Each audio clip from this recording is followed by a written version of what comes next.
Good evening. आज हम English के बारे में बात करेंगे। तो फर्स्ट क्लास है अपनी। सबसे पहले अपन इंग्लिश का इंट्रोडक्शन करते हैं। देखो,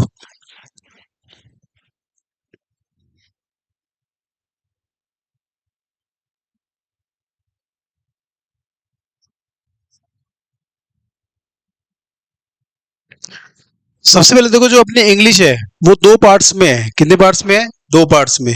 पहला पार्ट क्या होता है? ग्रामर।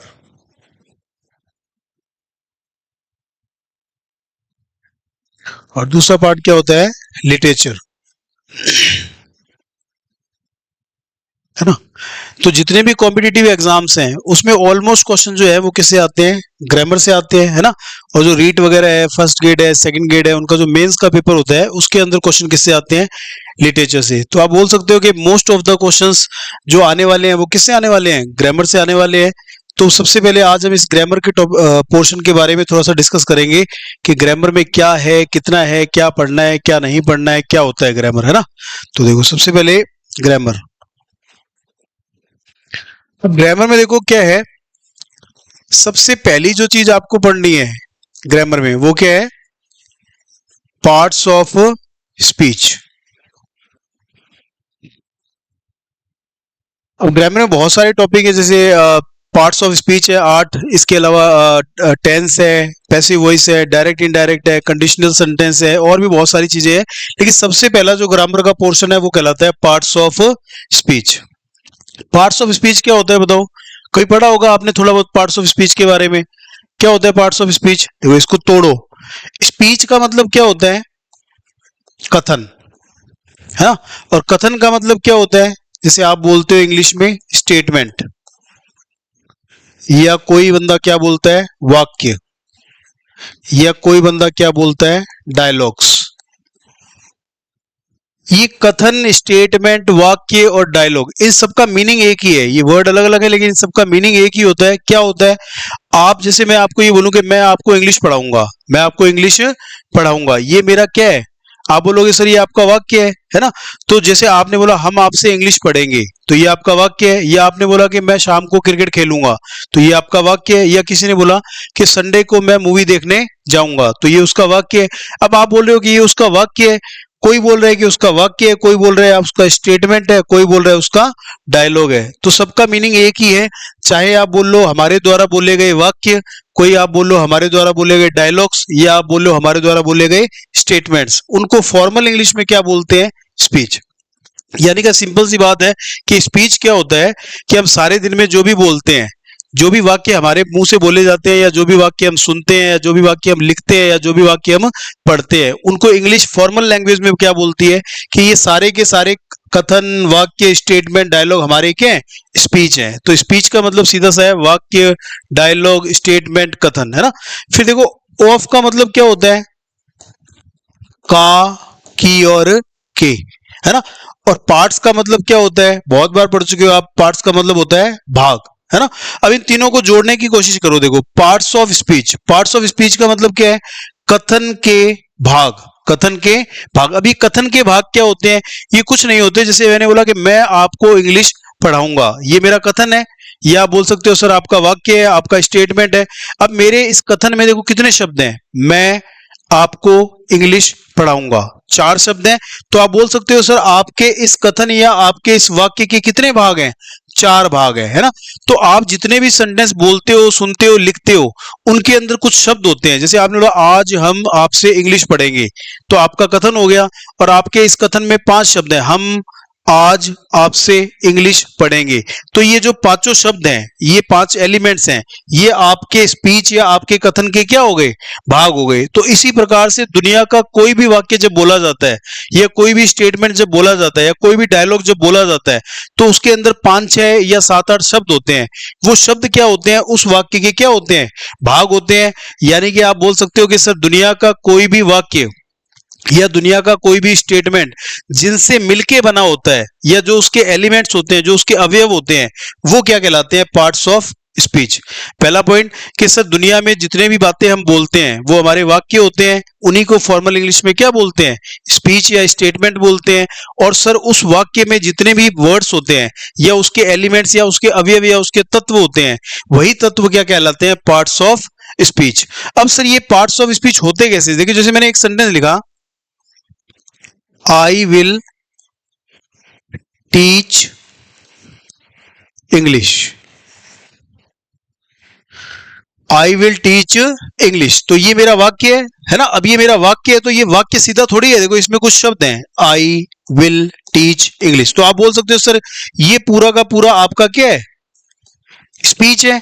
और इसमें जो ये चार शब्द हैं ये इस स्पीच के क्या हैं, एलिमेंट्स हैं, यानी कि एलिमेंट्स बोल लो या आप बोलो ये इस स्पीच के क्या है, पार्ट्स हैं। तो इसी प्रकार से दुनिया का कोई भी वाक्य जब बोला जाएगा तो उसमें कुछ एलिमेंट्स होंगे, कुछ तत्व होंगे, वो तत्व ही क्या कहलाते हैं, पार्ट्स ऑफ स्पीच कहलाते हैं, है ना।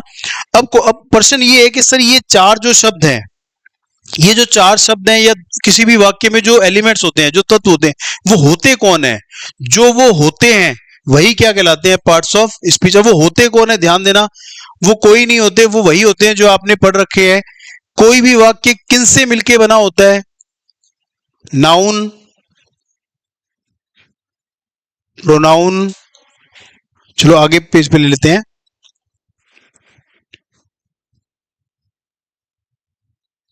Parts of speech.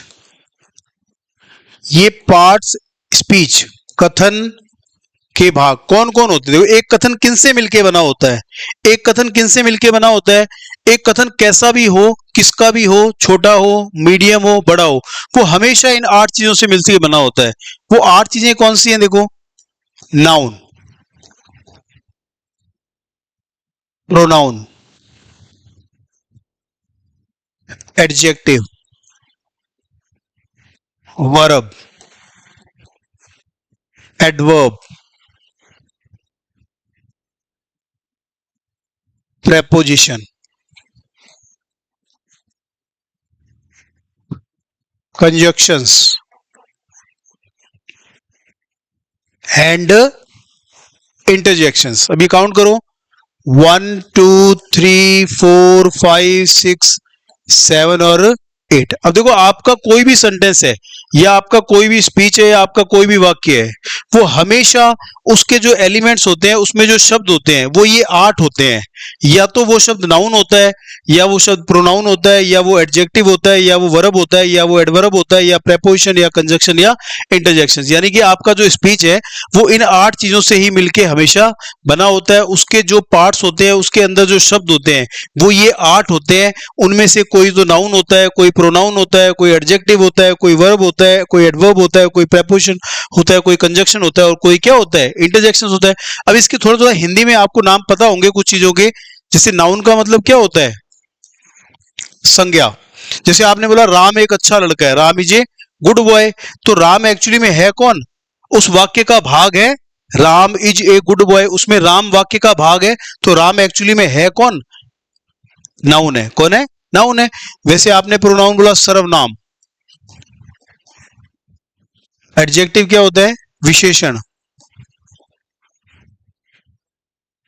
वर्ब क्या होती है, क्रिया, एडवर्ब क्या होता है, क्या होता है बताओ, क्रिया विशेषण, प्रेपोजिशंस क्या होते हैं, पूर्व सर्ग, और कंजक्शन क्या होते हैं, संयोजक, और इंटरजेक्शंस क्या होते हैं, विस्मयादि बोधक शब्द।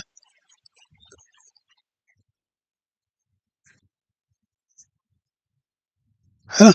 अब देखो आप लोग गौर करो थोड़ा सा, आपने आज तक जितने भी वाक्य पढ़े हैं या जितने भी वाक्य आपने सुने हैं, उसमें जो शब्द लिखे होते हैं वो ये आठ ही होते हैं। या तो सर वो नाउन होते हैं, या प्रोनाउन होते हैं, या एडजेक्टिव होते हैं, या वर्ब होते हैं, या एडवर्ब होते हैं, या प्रेपोजिशन होते हैं, या कंजक्शन होते हैं, या क्या होते हैं, इंटरजेक्शंस होते हैं। तो कोई भी वाक्य जो है उसमें जो शब्द लिखे हैं, उसके जो पार्ट्स हैं, उसके जो एलिमेंट्स हैं, वो हमेशा ये आठ ही होते हैं।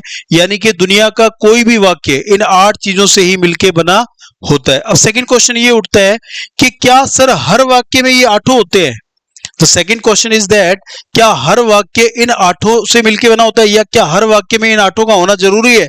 नहीं, ऐसा जरूरी नहीं है। क्यों जरूरी नहीं है आप बताओ? देखो क्यों, क्योंकि कई बार आपका वाक्य क्या होता है, छोटा होता है, और कई बार आपका वाक्य क्या होता है, मीडियम होता है, और कई बार आपका वाक्य क्या होता है, बड़ा होता है। जैसे मान लो आपने ये बोल दिया कि वह लड़का है, वह लड़का है, ही इज बॉय। अब आपने जो वाक्य बोला या आपने जो डायलॉग बोला वो है ही तीन शब्दों का, कि वह एक लड़का है, ही इज बॉय। अब आपने जब बोला तीन शब्दों का वाक्य बोला, तो इसमें आठ चीजें कैसे हो सकती हैं, है ना? जैसे आपने बोला वो एक अच्छा लड़का है, he is a good boy. अब की बार देखो आपका जो वाक्य है उसके अंदर शब्द कितने हैं, पांच है। अब ऑब्वियस सी बात है कि जब आपका वाक्य है ही पांच शब्दों वाला, तो उसके अंदर आठ एलिमेंट्स का होना पॉसिबल नहीं है। फिर आपने बोल दिया वो एक अच्छा लड़का है और अच्छा क्रिकेटर भी है, he is a good boy and cricketer as well, है ना? तो आप लोग गौर करो, थोड़ा ध्यान दो कि भाई जितने भी लोग वाक्य बोलते हैं वो वाक्य का साइज क्या होता है, अलग अलग होता है। कभी वो वाक्य छोटा होता है, कभी वो वाक्य मीडियम होता है, कभी वो वाक्य क्या होता है, बड़ा होता है। अब एक चीज आप समझो कि ये वाक्य छोटा है, ये मीडियम है और ये बड़ा है। वाक्य छोटा है, चाहे मीडियम है, चाहे बड़ा है ना, ये बनेगा हमेशा उन्हीं आठ से। इसके जो शब्द हैं या इसके जो एलिमेंट्स है वो उस आठ में से ही है, लेकिन आठों का होना हर वाक्य में जरूरी नहीं है, क्योंकि वाक्य का साइज छोटा भी हो सकता है, मीडियम भी हो सकता है और बड़ा भी हो सकता है। तो जैसा आपका वाक्य होता है उतने ही उसमें क्या हो सकते हैं, एलिमेंट्स हो सकते हैं। अब जैसे आपका वाक्य 3 लाइनों का है कि वो लड़का है, तो ऑब्वियस सी बात है इसमें मैक्सिमम कितने पार्ट्स हो सकते हैं, तीन ही हो सकते हैं। आपने बोला वह एक अच्छा लड़का है, तो इसमें शब्द ही पांच हैं, इसके पार्ट्स ही इस वाक्य के पांच हैं, तो इसमें मैक्सिमम एलिमेंट्स कितने हो सकते हैं सर, पांच से ज्यादा तो हो ही नहीं सकते। फिर आपने बोला वह एक अच्छा लड़का है और क्रिकेटर भी अच्छा है। अब ये आपका वाक्य बहुत बड़ा है, बहुत बड़ा है, तो सर इसमें आठों के आठों पार्ट्स ऑफ स्पीच भी हो सकते हैं। तो सर पहला क्वेश्चन या पहला पॉइंट कि दुनिया का कोई भी जो वाक्य है वो इन्हीं आठ से मिलके बना होता है। वो आठ कौन है, वो आठ हमने अभी पढ़े थे, कौन है, noun, pronoun, adjective, verb, adverb, preposition, conjunction, interjection और इंटरजेक्शन, है ना? तो कोई भी वाक्य है वो बनेगा इन आठ में से ही किसी ना किसी से मिलके, लेकिन हर वाक्य में आठों का होना जरूरी नहीं है, क्योंकि आपका वाक्य कभी छोटा होता है, कभी मीडियम होता है, कभी क्या होता है, बड़ा होता है। तो जैसा आपका वाक्य है उतने ही मैक्सिमम एलिमेंट्स उसके अंदर हो सकते हैं। लेकिन एक बात एकदम कंफर्म है कि दुनिया का कोई भी वाक्य जब बोला जाएगा, बनेगा, तो वो उन आठ चीजों से ही मिलके बना होगा।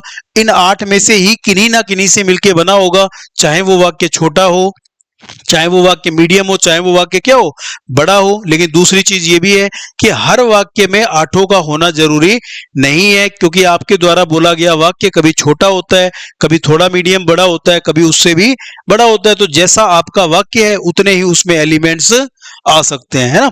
चलो, तो ये होगी आपकी सेकंड चीज। अब ये बताओ कि आपके जो पार्ट्स ऑफ स्पीच हैं, है ना, हमने तीन चीजें डिस्कस की। हमने पढ़ा कि इंग्लिश क्या होती है, कि इंग्लिश दो भागों में डिवाइड है, एक तो ग्रामर, दूसरा लिटरेचर, है ना? अब ज्यादातर जो कॉम्पिटिशन के एग्जाम है उनके अंदर जो क्वेश्चंस पूछे जाते हैं वो किस पोर्शन से पूछे जाते हैं, ग्रामर से, है ना? तो ग्रामर में हमने पढ़ा सर ग्रामर भी बहुत बड़ी है ना? जैसे ग्रामर में पार्ट्स ऑफ स्पीच है, टेंस है, पैसिव वॉइस है, डायरेक्ट इनडायरेक्ट है, कंडीशनल सेंटेंस है, वोकैबुलरी है, सिनोनिम्स एंटोनिम्स है। तो हमने ग्रामर का पहला पोर्शन उठाया parts of speech. Sir parts of speech क्या होता है? बिल्कुल सिंपल सा हमने पढ़ा कि पार्ट्स ऑफ स्पीच कुछ भी नहीं होता, एक कथन, एक स्टेटमेंट, एक वाक्य, एक डायलॉग जिनसे मिलके बना होता है वो क्या कहलाते हैं, पार्ट्स ऑफ स्पीच। यानी कि दुनिया का कोई भी वाक्य इन पार्ट्स ऑफ स्पीच से मिलके बना होता है। और ये पार्ट्स ऑफ स्पीच संख्या में कितने हैं सर? ये संख्या में 8 हैं। और तीसरा पॉइंट कि सर हर वाक्य में इन आठों का होना जरूरी नहीं है। एक वाक्य के अंदर कितने पार्ट्स ऑफ स्पीच होंगे वो डिपेंड करता है उस वाक्य के साइज के ऊपर। अगर वाक्य छोटा है तो 3-4 हो सकते हैं, अगर वाक्य थोड़ा सा बड़ा है तो 5-6 भी हो सकते हैं, और अगर आपका वाक्य बहुत बड़ा है तो उसमें 8 के 8 पार्ट्स ऑफ स्पीच भी हो सकते हैं। But one thing is definitely sure कि वाक्य कैसा भी है वो बनेगा हमेशा इन 8 में से ही किन्हीं ना किन्हीं चीजों से। इतनी बात आपको क्लियर होगी कि पार्ट्स ऑफ स्पीच कितने हैं, है ना। कथन को बनाने वाले भाग क्या है, पार्ट्स ऑफ स्पीच है। संख्या में कितने हैं, 8 हैं। और हर वाक्य में 8 का होना अनिवार्य नहीं है, क्योंकि हर वाक्य का साइज क्या होता है, अलग अलग होता है। छोटा भी होता है, मीडियम भी होता है और बड़ा भी होता है। अब देखो इस पार्ट्स ऑफ स्पीच के बारे में एक एक टॉपिक करके हम डिस्कस करेंगे, है ना। तो सबसे पहला जो हमारा पार्ट्स ऑफ स्पीच है, या आप बोल सकते हो कथन का जो भाग होता है, एक कौन होता है, नाउन होता है। सर ये नाउन क्या होता है, क्या होता है नाउन, बताओ व्हाट इज अ नाउन। आज तक आपने एक डेफिनेशन याद कर रखी है आपने 5वीं क्लास से, है ना, कि नाउन वह शब्द है जो व्यक्ति, वस्तु या स्थान के नाम के लिए प्रयोग किया जाता है ना। आपने बोला कि noun is a word, noun वह शब्द है that is used for the name of person, place, thing. 5वीं कक्षा से हम ये डेफिनेशन याद करते आ रहे हैं कि संज्ञा क्या होती है, नाउन वह शब्द है जो व्यक्ति, वस्तु या स्थान के नाम के लिए प्रयोग किया जाता है। अब देखो ये डेफिनेशन है ना, 5वीं में काम की थी, 8वीं में काम की थी, क्योंकि डेफिनेशन पूछते थे, नंबर मिल जाते थे, है ना। लेकिन आज हम ये डेफिनेशन को थोड़ा सा चेंज करेंगे, है ना। इसमें से अपन ये तीनों हटाएंगे, पर्सन, प्लेस और थिंग। पर्सन को क्या बोलते हैं, व्यक्ति, प्लेस को स्थान, और थिंग को वस्तु। इस सब को हटा के इसमें से एक शब्द छांटेंगे, क्या, नेम। क्या, नेम। नेम का मतलब क्या होता है बताओ, नाम।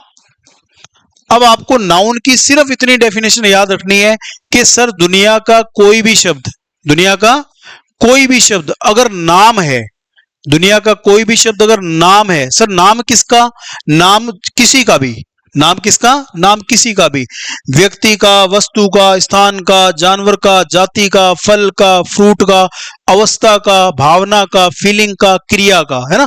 तो दुनिया का कोई भी शब्द अगर किसी का भी नाम है तो आप बोलोगे वो एक क्या है, नाउन है। आपने एक डेफिनेशन याद कर रखी थी कि व्यक्ति, वस्तु या स्थान के लिए जो नाम, जो शब्द यूज करते हैं वो नाउन होता है।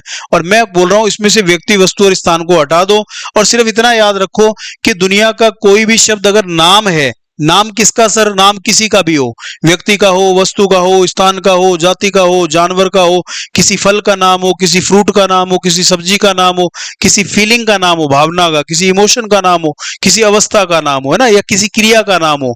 तो कोई भी शब्द अगर वाक्य में नाम का काम कर रहा है या नाम को दर्शा रहा है, या आप देख पा रहे हो कि ये शब्द नाम है, तो जैसे ही आप देख पा रहे हो कि ये शब्द नाम है तो आप बोल दो कि ये शब्द एक क्या है, नाउन है ना। तो नाउन की हमारी नई डेफिनेशन क्या आप एक लाइन में लिख सकते हो कि दुनिया का कोई भी शब्द यदि नाम है, नाम किसका, नाम किसी का भी, व्यक्ति का, वस्तु का, स्थान का, जाति का, जानवर का, फल का, फ्रूट का, फीलिंग का, इमोशन का, क्रिया का, तो आप बोलोगे वो शब्द क्या कहलाएगा, नाउन कहलाएगा। क्या कहलाएगा, नाउन। तो नाउन का सिंपल सा मीनिंग क्या है कि वो शब्द जो वाक्य में या अंग्रेजी में किसका काम करता है, नाम का काम करता है, वो शब्द क्या कहलाता है, नाउन कहलाता है। अब इसमें एक शब्द जोड़ा है मैंने जिसमें आप थोड़ा कंफ्यूज हो रहे होगे, है ना। मैंने बोला कोई भी शब्द व्यक्ति, वस्तु, स्थान, फल, एनिमल, पशु, जाति, है ना, या मैंने बोला इमोशन, फीलिंग। जैसे इमोशन, फीलिंग क्या होते हैं, जैसे आपने बोला लव, प्यार, हेट, नफरत, है ना, अफेक्शन, स्नेह, है ना, तो ये फीलिंग्स के नाम है। आपने बोला स्टेट, स्टेट क्या होता है, अवस्था। जैसे आपने बोला मैं जवान हूं, उसके बाद वो बूढ़ा है ना, वो बच्चा है, चाइल्डहुड, एडल्टहुड, है ना। ये सारे क्या होते हैं, अवस्थाओं के नाम होते हैं। तो बेसिकली आप बोल सकते हो कि कोई भी शब्द अगर नाम है तो वो क्या है, नाउन है, भले वो नाम किसी का भी हो, उससे कोई फर्क नहीं पड़ता।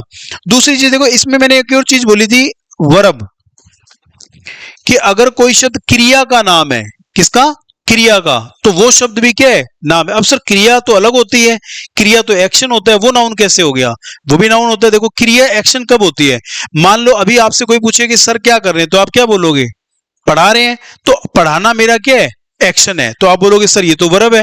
लेकिन मान लो मैं सड़क पे खड़ा हूं और किसी को ये बोलूं कि पढ़ाना मेरी हॉबी है, पढ़ाना मेरी हॉबी है, पढ़ाना मेरी रुचि है, तो क्या वहां पे सड़क पे जब मैं खड़ा हूं तो क्या मैं पढ़ा रहा हूं, नहीं पढ़ा रहा हूं, वहां पे पढ़ाने की क्या हो रही है, बात हो रही है ना। जैसे मान लो कोई व्यक्ति नदी में तैर रहा है, तो आप बोलोगे तैरना इसका क्या है, क्रिया है, क्रिया हो रही है तैरने की, है ना। तो कोई भी क्रिया, क्रिया कब होती है, जब वो क्रिया की जा रही है ना। जैसे आपने बोला कि जैसे आपने बोला नाचना मुझे अच्छा लगता है ना। तो जब आपने बोला नाचना मुझे अच्छा लगता है, तो आप बोल रहे हो नाचना मुझे अच्छा लगता है, एक्चुअली में आप वहां पे नाच नहीं रहे हो। लेकिन अगर कोई सामने आके खड़ा हो जाए और नाचे, तो आप क्या बोलोगे, देखो ये नाच रहा है। तो उस समय जब वो क्रिया की जा रही है, उस समय वो क्रिया होती है। लेकिन जब वो क्रिया नहीं की जा रही है और उस क्रिया के बारे में केवल क्या हो रही है, बात हो रही है, तो वो क्रिया भी एक नाम का रूप ले लेती है, और वो भी क्या बन जाती है, नाउन बन जाती है। फॉर एग्जाम्पल, जैसे मान लो किसी ने बोला कि teaching is my hobby, teaching is my hobby. अब जिसने भी बोला टीचिंग इज माई हॉबी, कि पढ़ाना मेरी रुचि है, तो एक्चुअली में सोच के देखो, क्या उस समय वो पढ़ा रहा है। हाँ, अभी मैं बोलूं कि मैं पढ़ा रहा हूं, तो अभी पढ़ाना मेरी क्या है, एक्शन है, मेरी वर्ब है। लेकिन अगर मैं ग्राउंड में खड़ा होकर बोलूं कि टीचिंग इज माय हॉबी, पढ़ाना मुझे अच्छा लगता है, तो वहां पे मैं पढ़ा थोड़ी रहा हूं, वहां पे केवल टीचिंग की क्या हो रही है, बात हो रही है। तो कोई भी क्रिया, क्रिया कब होती है, जब वो की जा रही है, जब उसको कोई कर रहा है ना। जब वो क्रिया नहीं की जा रही है और उसके बारे में केवल बात हो रही है, तो वो क्रिया भी उस समय किसका रूप ले लेती है, नाम का रूप ले लेती है ना। तो बेसिकली बात इतनी सी है कि कोई भी शब्द अगर वाक्य में नाम के रूप में आ जाए, है ना, भले ही वो क्रिया ही क्यों ना हो, तो वो क्या बन जाती है, वो नाउन बन जाती है ना। जैसे आपने देखा होगा, लिखा होगा, सिगरेट की डब्बियों पे लिखा होता है smoking is injurious to health, लिखा होता है smoking is injurious to health. तो वहां पे एक बात सोच के देखो, क्या वहां पे कोई व्यक्ति स्मोकिंग कर रहा है, कोई स्मोकिंग नहीं कर रहा। सिर्फ बात हो रही है कि सिगरेट पीना स्वास्थ्य के लिए क्या है, हानिकारक है। तो वहां पे सिगरेट पीने की बात हो रही है, स्मोकिंग कोई भी नहीं कर रहा है। तो वहां पे स्मोकिंग के बारे में बात हो रही है, तो वो भी एक क्रिया के नाम के रूप में यूज हो रहा है ना। तो कभी कभी क्या होता है कि क्रिया भी एक नाम बन जाती है, जब उस क्रिया को कोई कर ना रहा हो, उसके बारे में केवल और केवल क्या हो रही हो, बात हो रही हो, तो वो क्रिया भी नाउन के अंदर आ जाती है। तो सब जितना भी मैंने अभी बोला, उस सब का एक ही निष्कर्ष है एक लाइन में, कि सर दुनिया का कोई भी शब्द अगर वाक्य के अंदर नाउन का रूप या नाम के रूप में आ रहा है, अब वो नाम किसका है, वो व्यक्ति का है, वस्तु का है, स्थान, जाति, जानवर, फल, फ्रूट, क्रिया, अवस्था, इमोशन या फीलिंग, किसी कोई भी शब्द अगर किसी का भी नाम के रूप में आ रहा है, तो आप बोलोगे सर वो शब्द वाक्य में किसका काम कर रहा है, नाउन का काम कर रहा है ना। अब देखो आगे चलते हैं, सेकंड पॉइंट, जितने भी दुनिया के शब्द ऐसे हैं जो नाम है, दुनिया के ऐसे जितने भी शब्द हैं जो नाम है, वो क्या है, दुनिया के ऐसे जितने भी शब्द हैं जो नाम है, नाम किसका, किसी का भी, वो शब्द क्या है, नाउन है। अब क्वेश्चन ये उठता है कि अगर सर सारे ही शब्द जो नाम है वो नाउन है, तो क्या हम इन्हें बांट सकते हैं, क्या हम इन्हें आसानी से पढ़ने के लिए बांट सकते हैं, बिल्कुल बांट सकते हैं। हर चीज को बांट सकते हैं, तो नाम को भी बांट सकते हैं। तो नाउन को बांट सकते हैं, इसका मतलब क्या, हम नाउन का क्या कर सकते हैं, क्या हम नाउन का क्लासिफिकेशन कर सकते हैं, बिल्कुल कर सकते हैं। नाउन के क्लासिफिकेशन, नाउन का वर्गीकरण या संज्ञा का वर्गीकरण एक नहीं दो प्रकार से किया जाता है। कितने प्रकार से, दो प्रकार से। तो जितने भी दुनिया के नाम है, जब उनको पहले प्रकार से बांटा, फर्स्ट क्लासिफिकेशन, दुनिया के जितने भी नाउन है उनको जब पहले प्रकार से बांटा, तो उसको उसने कितनी कैटेगरी में रखा, पांच कैटेगरी में। उसने सीधा सीधा बोला कि भाई दुनिया के जितने भी नाम है, सबसे पहले तो वो नाउन है, और फिर उसने बोला कि उन नामों को आप पांच प्रकार से विभाजित कर सकते हो, या उनकी पांच अलग अलग कैटेगरी बना सकते हो। वो कैटेगरी क्या है आप समझना, समझना कुछ नहीं है, बस आप इतना देखो कि कोई भी शब्द नाम है तो वो नाउन है, और वो नाम अगर नाउन है तो वो पांच प्रकार के, पांच प्रकार में से एक प्रकार का हो सकता है। अब वो पांच प्रकार क्या है, देखो नाउन के, नाउन की कैटेगरी क्या है देखो। पहला उसने बोला कि नामों में से कुछ नाम ऐसे हैं जो प्रॉपर नाउन है, नामों में से कुछ नाम क्या है, ऐसे हैं जिसको उसने अलग कैटेगरी बना दी और उसको नाम क्या दे दिया, proper noun. Sir proper noun क्या होता है, देखो प्रॉपर का मतलब क्या होता है आप समझो, प्रॉपर का मतलब होता है खास, प्रॉपर का मतलब होता है यूनिक, प्रॉपर का मतलब होता है विशेष। जैसे आप स्कूल में जाते हो, है ना, स्कूल में बोलते हैं प्रॉपर ड्रेस पहन के आनी है, यानी कि वो खास ड्रेस पहन के आनी है जिससे आप बाकी सारे बच्चों से क्या दिखो, विशेष दिखो, खास दिखो या अलग दिखो, है ना। तो प्रॉपर का मतलब क्या होता है, खास, यूनिक या विशेष। और प्रॉपर और नाउन का मतलब क्या होता है, नाम, यानी कि सर खास नाम, यूनिक नाम, विशेष नाम, है ना। अब खास नाम कौन से होते हैं, देखो ऐसा दुनिया का कोई भी नाम जिसके साथ एक पर्टिकुलर आइडेंटिटी जुड़ी है, जिसके साथ एक विशेष पहचान जुड़ी है, जो यूनिक है। यूनिक का मतलब क्या है, अद्वितीय, अर्थात उसके जैसा दुनिया में कोई भी ना हो। तो ऐसे नामों में से ऐसे जितने भी नाम हैं जिनके साथ एक पर्टिकुलर आइडेंटिटी या एक पर्टिकुलर विशेष पहचान जुड़ी हुई है, वो सारे के सारे नाम उसने बोला क्या है, प्रॉपर नाउन है। क्या है, प्रॉपर नाउन। अब सर ये प्रॉपर नाउन के कैसे पता लगता है, देखो जैसे आपका नाम है, मान लो मेरा नाम नरेंद्र शर्मा है ना। तो जब भी आप मेरे बारे में बात करोगे कि आज इंग्लिश किसने पढ़ाई, तो आप बोलोगे नरेंद्र शर्मा सर ने पढ़ाई। तो जैसे ही आप बोलोगे नरेंद्र शर्मा, तो आप जब बोलोगे तो आपके सामने एक ही छवि बन सकती है, दूसरी कोई छवि नहीं बन सकती, किसकी, मेरी। यानी कि जो मेरा नाम है वो कैसा नाम है, प्रॉपर नाउन है। क्यों, क्योंकि इसके साथ एक यूनिक, खास या विशेष आइडेंटिटी जुड़ी हुई है, जो पूरे ब्रह्मांड में दूसरी किसी की नहीं है ना। जैसे मान लो सर आप सोच रहे होगे सर नरेंद्र शर्मा तो और भी है दुनिया में, बिल्कुल नरेंद्र शर्मा नाम के दुनिया में लाखों लोग होंगे, है ना। मान लो आपके पड़ोस में भी एक नरेंद्र शर्मा रहता है ना। तो जब आपने बोला कि हमारा पड़ोसी नरेंद्र शर्मा है ना, जब आपने अपने पड़ोसी का नाम लिया, तो क्या उस समय आपकी आंखों में मेरी इमेज बनेगी, नहीं बनेगी। उस समय आपकी आंखों में किसकी इमेज बनेगी, उस पड़ोसी की। यानी कि सर नरेंद्र शर्मा नाम के 10 लोग हो सकते हैं, नरेंद्र शर्मा नाम के हजारों लोग हो सकते हैं, लेकिन जब भी नरेंद्र शर्मा बोला जाएगा तो उस नाम के साथ इमेज केवल कितनी होगी, एक होगी। जैसे आपने बोला कि भारत के प्रधानमंत्री नरेंद्र हैं, है ना। तो जब आपने बोला भारत के प्रधानमंत्री नरेंद्र हैं, तो एक बात सोचो, क्या उस समय मेरी शक्ल बनी, नहीं। क्या पड़ोसी की बनी, नहीं। उस समय आपकी आंखों में किसकी इमेज बनेगी, नरेंद्र मोदी की, है ना। तो हो सकता है एक नाम के हजारों लोग हों, लेकिन जब भी किसी का भी नाम पुकारा जाता है तो उस नाम के पुकारने के साथ साथ उसकी इमेज भी बन जाती है आंखों में, और वो इमेज पूरे ब्रह्मांड में कितनी होती है, केवल एक ही होती है। यानी कि वो इमेज कैसी होती है, यूनिक होती है, खास होती है, विशेष होती है ना। तो आप बोल सकते हो सर किसी भी व्यक्ति के, किसी भी पर्सन यानी कि व्यक्ति का जो नाम होता है वो कैसा नाम होता है, प्रॉपर नाउन होता है। क्योंकि उसका नाम जब भी कहीं भी पुकारा जाएगा तो जो पुकारेगा उसकी आंखों के सामने एक पर्टिकुलर, एक विशेष, एक यूनिक इमेज बनेगी, जो पूरे ब्रह्मांड में उसके अलावा किसी की भी नहीं है ना। तो एक किसी भी व्यक्ति का नाम प्रॉपर नाउन होता है। और सर और देखो, किसी भी स्थान का नाम, प्लेस, सपोज जैसे मान लो मैं सूरतगढ़ में रहता हूं, है ना। तो जैसे आप, मैंने बोला कि मैं सूरतगढ़ में रहता हूं, जैसे ही मैंने बोला सूरतगढ़ में रहता हूं, है ना, तो मेरे आंखों के सामने इमेज किसकी बनी, सूरतगढ़ की, है ना। सूरतगढ़ त्रिमूर्ति मंदिर, सूरतगढ़ स्वाध्याय एकेडमी, सूरतगढ़ जैसे आपने बोला भग्गू वाला कुआं, है ना, रिलायंस पेट्रोल पंप। तो जैसे ही आपने बोला कि मैं सूरतगढ़ में रहता हूं, तो उसकी नजर के सामने वो सारी चीजें आ गई जो सूरतगढ़ में है। यानी कि जब भी किसी स्थान का नाम जब बोला जाता है, जब भी किसी स्थान का नाम जब बोला जाता है, तो उस स्थान के साथ में भी उसकी एक पर्टिकुलर इमेज जुड़ी होती है, जो पूरे ब्रह्मांड में दूसरी कहीं पे भी नहीं है। जैसे मान लो आपने बोला कि मैं मान लो कोई बंदा अमेरिका में रहता है और वहां भी एक सूरतगढ़ नाम का शहर है ना, और वो सूरतगढ़ में रहता है। तो उसने जब बोला कि मैं भी सूरतगढ़ में रहता हूं, तो एक बात बताओ, जब उसने बोला मैं सूरतगढ़ में रहता हूं, तो क्या उसकी आंखों के सामने भग्गू वाला कुआं आएगा, क्या उसके सामने स्वाध्याय एकेडमी आएगी, नहीं। उसके सामने वो सूरतगढ़ आएगा जो वहां पे है। यानी कि सर सिंपल सा लॉजिक है कि सर सूरतगढ़ नाम के हो सकता है 50 स्थान हो, लेकिन जब भी सूरतगढ़ बोला जाएगा तो जो व्यक्ति बोलेगा उसके सामने केवल कितनी इमेज बनेगी, एक ही इमेज बनेगी। तो बेसिकली आप इतना समझ लो कि प्रॉपर नाउन एक लाइन में क्या होता है, सर ऐसे नाम जो एक पर्टिकुलर, एक विशेष, एक यूनिक या एक खास इमेज को दर्शाते हैं, जो पूरे ब्रह्मांड में केवल एक ही होती है, दूसरी नहीं होती है, वो सारे नाउन क्या कहलाते हैं, प्रॉपर नाउन कहलाते हैं। और वो होते कौन है सर, वो होते हैं लोगों और स्थानों के नाम। वो कौन होते हैं, लोगों और स्थानों के नाम, है ना।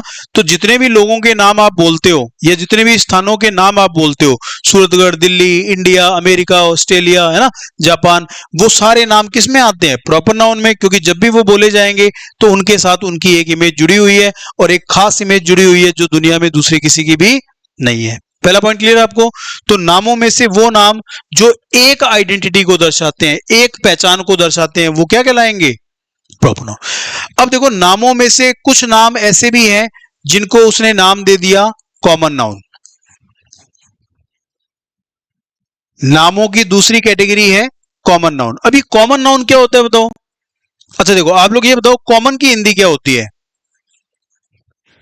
कॉमन की हिंदी क्या होती है? सामान्य। सामान्य। और नाउन की हिंदी अभी मैंने बताई, नाउन का एक ही मीनिंग होता है, क्या?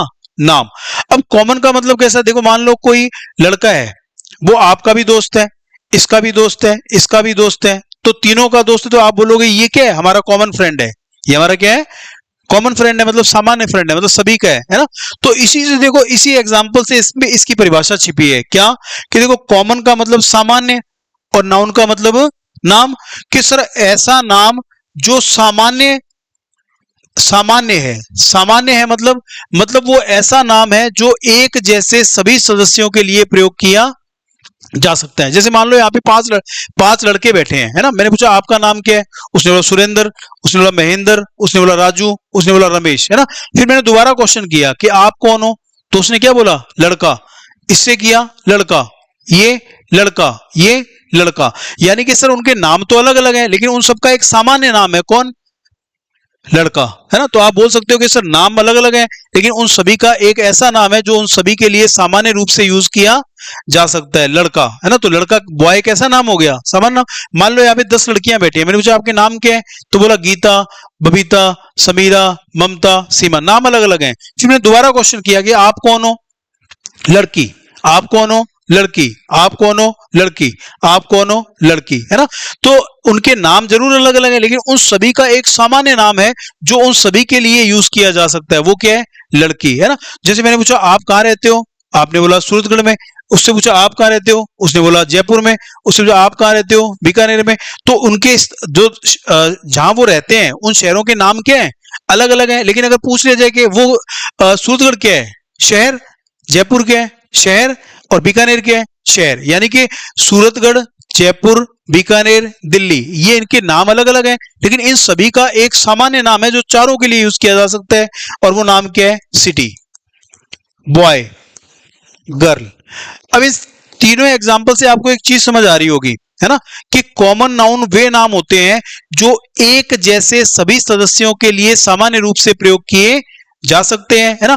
और वो नाम होते किसके हैं? वो नाम देखो, सिंपल सा समझ आ रहा है, वो ऐसे नाम होते हैं जो जातियों को दर्शाते हैं। किसको?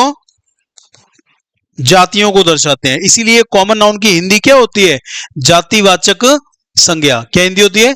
जातिवाचक संज्ञा। यानी कि ऐसे शब्द जो पूरी की पूरी जाति को रिप्रेजेंट करते हैं। और पूरी जाति का मतलब क्या है? पूरी जाति का मतलब है कि एक ऐसा नाम जो एक जाति के या एक जैसे सभी मेंबर्स या सभी सदस्यों के लिए प्रयोग किए जा सकते हैं। जैसे लड़का, लड़की, गांव, शहर, है ना?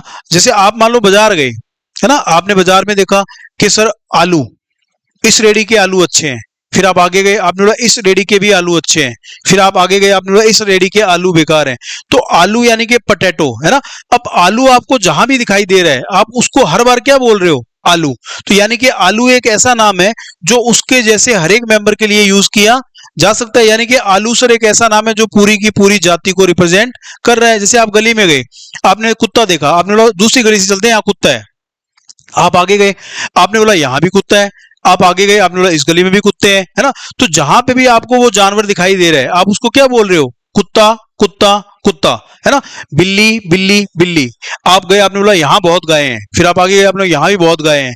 फिर आप आगे गए, आपने बोला यहां भी बहुत गाय हैं। यानी कि उसके जैसा हर जानवर आपको, आप उसको क्या बोल रहे हो? गाय। यानी कि गाय, कुत्ता, बिल्ली, ये ऐसे नाम है जो एक जैसे सभी सदस्यों के लिए प्रयोग किए जा सकते हैं। यानी कि ये सारे ऐसे नाम है जो किसी एक का पर्टिकुलर नाम नहीं है, जो पूरी की पूरी जाति को दर्शाता है ना? तो कॉमन नाउन बेसिकली दो लाइनों में क्या है कि सर ऐसा नाम जो एक जैसे सभी मेंबर्स के लिए यूज किए जा सकते हैं। और वो नाम कौन से होते हैं? वो सर जातियों को दर्शाने वाले नाम होते हैं। इसलिए कॉमन नाउन को हमने क्या बोल दिया? जातिवाचक संज्ञा, है ना? तो देखो, नाउन की दो कैटेगरी हमने पढ़ ली, एक प्रॉपर नाउन, दूसरा कॉमन नाउन। कि सर पहला पॉइंट, दुनिया का कोई भी शब्द अगर नाम है तो वो क्या है? नाउन है। अगर वो नाम है है, तो उसके 5 प्रकार हो सकते हैं। पहला प्रकार क्या है? Proper noun. दूसरा प्रकार क्या है? Common noun. Proper noun sir दुनिया का ऐसा कोई भी नाम जिसके साथ एक आइडेंटिटी, एक खास पहचान जुड़ी हुई है जो पूरे ब्रह्मांड में किसी की नहीं है, वो प्रॉपर नाउन। और वो नाम किसके हैं? व्यक्तियों के और स्थानों के। सर दूसरा पॉइंट, कॉमन नाउन क्या होता है?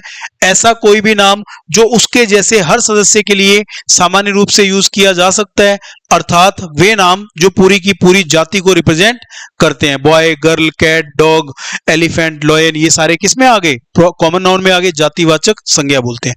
अब हम चलते हैं इसकी तीसरी कैटेगरी की तरफ।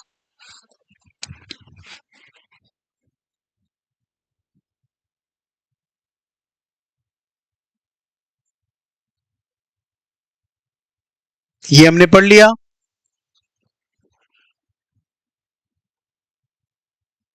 ये हमने पढ़ लिया। अब हम चलते हैं नाउन की तीसरी कैटेगरी की तरफ, एब्स्ट्रैक्ट नाउन।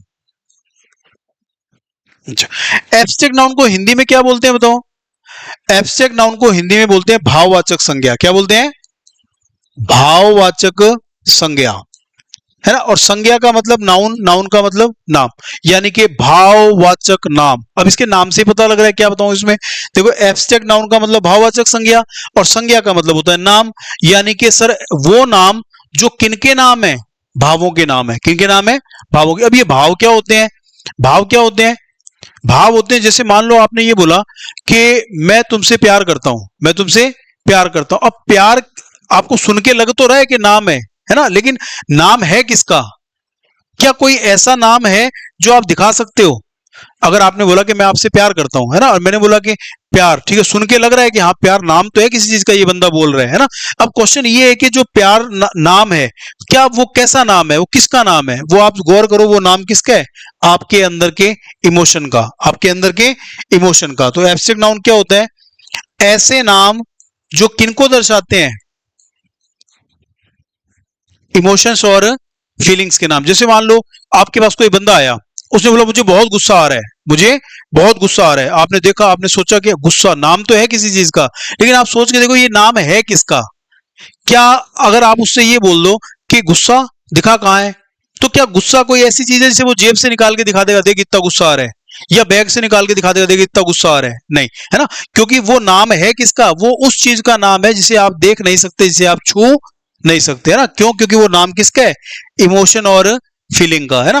तो देखो एक चीज समझो, समझो आपके अंदर जो इमोशंस आते हैं, जैसे प्यार, नफरत, गुस्सा, है ना, लोभ, माया, मोह, है ना, तो ये सारे भी नाम है। नाम तो है ना, लेकिन है किसके नाम? सर ये नाम है इमोशंस और फीलिंग्स के, यानी कि हमारे भावों के। अब ये जो एब्स्ट्रैक्ट नाउन होती है या भाववाचक संज्ञा है या भावों के नाम है, इनकी एक खासियत होती है। क्या खासियत होती है? कि इनको आप देख नहीं सकते, इनको आप छू नहीं सकते, है ना। बाकी जितने भी नाउन की कैटेगरी है ना, 5 प्रकार के नाउन है, उसमें बाकी जो 4 प्रकार के नाउन है उनको आप देख भी सकते हो, उनको आप छू भी सकते हो।